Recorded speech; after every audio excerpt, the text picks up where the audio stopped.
Hi, I'm Dr. Quinn Denny of ISIght, your work psychologist. Today I want to talk about something that's probably not as fun to talk about, but I think it's worthwhile because I have a real heart for you if you're in the midst of occupational or work stress, we call it. So it's typically occupational stress. Are you stressed in your workplace? And that's a big deal. I started this career because I was brokenhearted in my work. I love the people that I helped and served, and I like to see positive emotion when we produced a result. But ultimately, I was not happy with the work itself. So today, I want to address work stress. And if you find that you're stressed, please feel free to reach out to us after this video. If you'd like to have a no-cost discussion, if you think there's things with your work, with your mindset, or with your workplace or team that you think that we can help with. We help individuals as well as large-sized teams. So hopefully this will help you, and I hope you have a wonderful day today, and thank you for watching. So what is work stress exactly? What is occupational stress? Well, occupational stress is dreading work. And these are indicators. These are all indicators here on the screen that you might be having occupational stress. So dreading work, work in general. Do you, the day before work, after a weekend or ideally a day off, do you dread work? Do you already start anticipating before you go in all the stress you're going to face? Also, are there specific people or others that you dread interacting with? Are there certain interactions that cause you a lot of unrest or cause your pulse to quicken or your palms to sweat? You find yourself just being nervous or anxious in the fact that you're going to have to interact with certain people. Also, do you have trouble focusing? Do you find that you're having difficulty being creative? And certainly some of us are more creative than others. Some of us just like to get to tasks and not try to push the envelope or adjust the way things have been. But on the whole, we tend to be somewhat creative, each of us. And so do you find yourself just having trouble focusing, getting simple tasks done, or making small mistakes in things that would normally not cause you to make mistakes? This is an indication that you're operating from the center part of the brain, which is more fear-based, than you are the executive part, which is more in charge of rational thought and creativity and innovation. And that's where we find ourselves being in the zone at work, in that flow state. Are you fatigued? No matter how much rest you get, no matter what you do, no matter how long the vacation is, you seem to feel fatigued or exhausted once you come back to work. Are you finding yourself waking up in the night, dreading or dreaming or thinking about stressful aspects of work? That could be a sign that you've got too much occupational stress. And then in general, are you on the edge all the time, and particularly at work? Do you find yourself in that fight, flight, or freeze state, running on adrenaline all the time and constantly at a hyper-vigilant state? These are all signs or indications that your work might be too stressful. Let's talk about what are the core healthy needs in work. And this is self-determination theory. Again, when I say theory, I'm talking about something that's been well researched or heavily researched. Theories are not proven, they're disproven. So this is different than saying I have a theory like I would on the street. Well, I have a theory about that. This is saying no, there's research behind it. So this is something you can count on. You can remember self-determination theory, or these three core needs, by the term ACR, which is autonomy, competency, and relatedness. Let's dive into what each one of these are so that you're aware of them. You know what they are. That way, hopefully, you can produce them inside your workplace. So autonomy is having control over our jobs.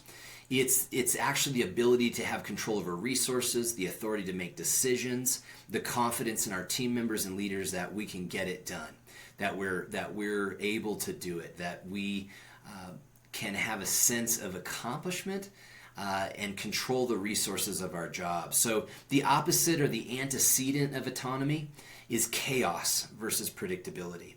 Predictable environments that are both emotionally predictable and predictable by procedure and policies and well-defined parameters give us something stable against which to perform.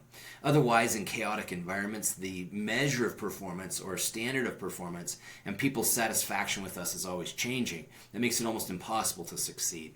So things that are indicative of this kind of chaotic environment would be moving targets. And these can be in the form of deadlines. Are deadlines often shortened? Or is, let's say, lead time not given in enough time to have enough time to put forward effort to accomplish something? Maybe project parameters are changing constantly, and so what was going to be delivered, whether it's to a team member or leader or a client or a customer, is now changing, which makes it awful difficult to succeed and to predict how to behave. Is the environment indicative of micromanagement? So, micromanagement is being too granular as a leader.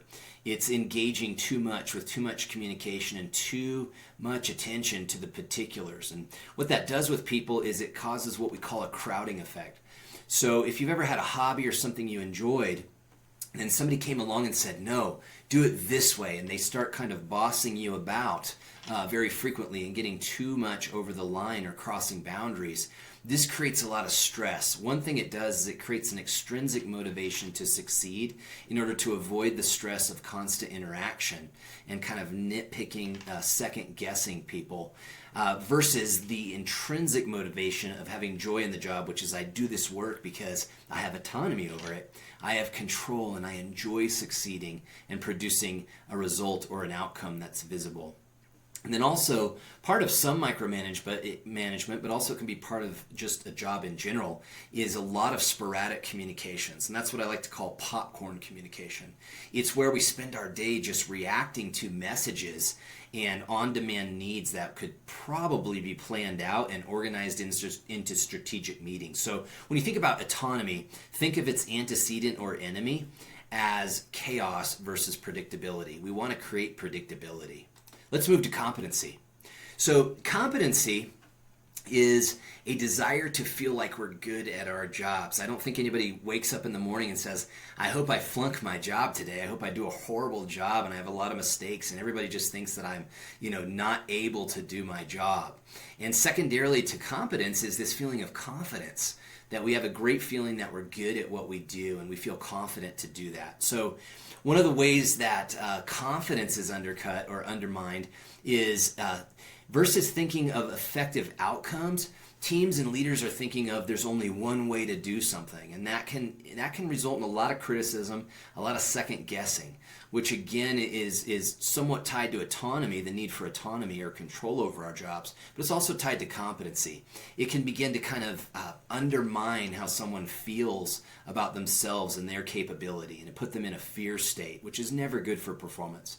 Also, we need to focus on the why and the result versus the how. So a lot of times as team members or leaders, we're too much in the weeds. We're focused on too much on the how. That might be because we're worried that the outcome won't be produced or whatever that is. But we need to give people the freedom and the independence to focus more on the how, and we need to focus on the results if we're not responsible for the how. We need to let other people focus on the how, and we focus on progress and results. And then training and encouragement. So important as team members, as leaders. I even try to encourage my clients and encourage vendors that I use. It's important to give training and to get training when we need it, but it's also important for encouragement. A little bit of encouragement or positivity could be the difference in somebody succeeding or failing. And so it's really important to be positive. Even when we're giving constructive feedback, we need to invite to success. We'll talk about that here in a minute. And then creating objective thoughts or objective cognition versus subjective. So many times we will correlate things that really don't match up. Let's say someone looks like they're goofing off, but maybe they're taking a much needed break because they've been very intensely engaged in a project. Or perhaps they've got other deadlines they're working on. We need to not take erroneous things like that and correlate it with failure or envision a failed outcome. So it's really important we know how to measure our jobs objectively. What do results actually look like versus what we think something indicates that's going to produce an outcome that it may not necessarily be tied together. Relatedness. This is more of the interpersonal side of work. So we want to be connected or feel like a feeling of connection to the people we work with versus contention. So if our interactions are marked by that kind of second guessing kind of mechanism or behavior where people feel like they're on trial or on demand, or that maybe a team member or leader or whatever is always looking for mistakes, looking for that point of failure, expecting failure from someone. We need to move away from that and do what I call inviting up, inviting to success versus down. So we might ask questions to say, hey, how are you doing with this? How are things going? Do you need help? How's that going? Versus, why isn't this here? Or I expect it to be this way, which is more contentious, so to speak. Positive interactions. We want our interactions to be truthful and to be forthright, but also to be positive. We want to use the right kind of word choice, tone of voice, those kinds of things, and present our messages in a way that's affirming and encouraging. And then lastly, we want to exercise what we call altruistic behaviors. We call those OCBs in work psychology. This is what we call organizational citizenship behaviors. They're the kind of self-sacrificing behaviors as team members that we can do out of the goodness of our proverbial heart. The example I love to use is we're working on a project, and one person's going to have to stay late until midnight to get that project done. Maybe a couple of us say, hey, we don't want you to have to do this by yourself. We'll engage as well, and maybe we can all leave at 7 p.m. versus midnight. So it's really important that we have that positive interacting culture. If you don't know how to do that, we can help with that. Excuse me, I jumped back a screen there. So how do we promote ACR? How do we create this situation of autonomy, control over our jobs, competency, feeling confident about our jobs and good about what we do in the day-to-day? And then also relatedness. How do we feel connected and joined with the people? How do we feel that group cohesion and trust in each other that we need to feel as a team, as an organization? And so what we need to do is create stability versus chaos. And that's both stability emotionally or in an interpersonal way, in positive interaction. We need to be in a positive state, in an inviting and successful state versus in a fearful state. And I always love to use the example of two runners run to the finish line.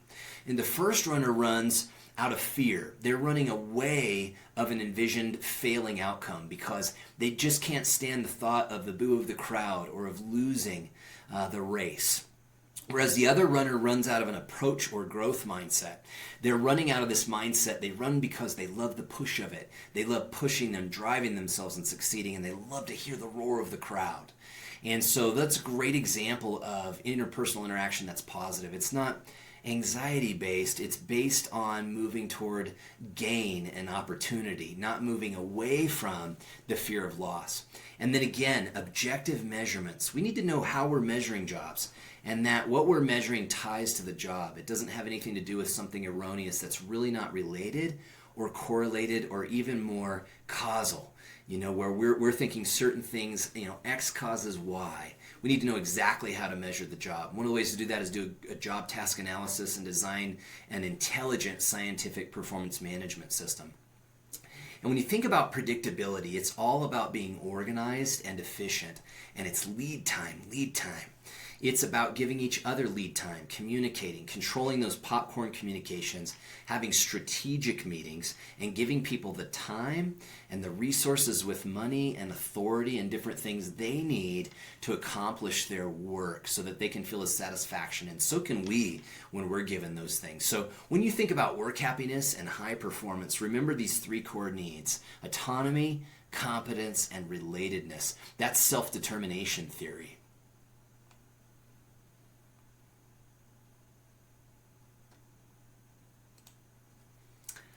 I sure hope this quick snippet on occupational stress or work stress has helped you and given you insight. Whether you're a leader or a team member or a solopreneur, it's really important you enjoy your work. We spend so much time at work, and that's the reason I started this company. I was brokenhearted in the work I was doing, and I'm so passionate, and so are we as a team about helping you create an environment that's indicative of performance and job satisfaction. Take care out there. We're cheering you on. Reach out if you need us. We're happy to have a no-cost discussion with you. See if we can give you some value for nothing right out of the gate. Take care.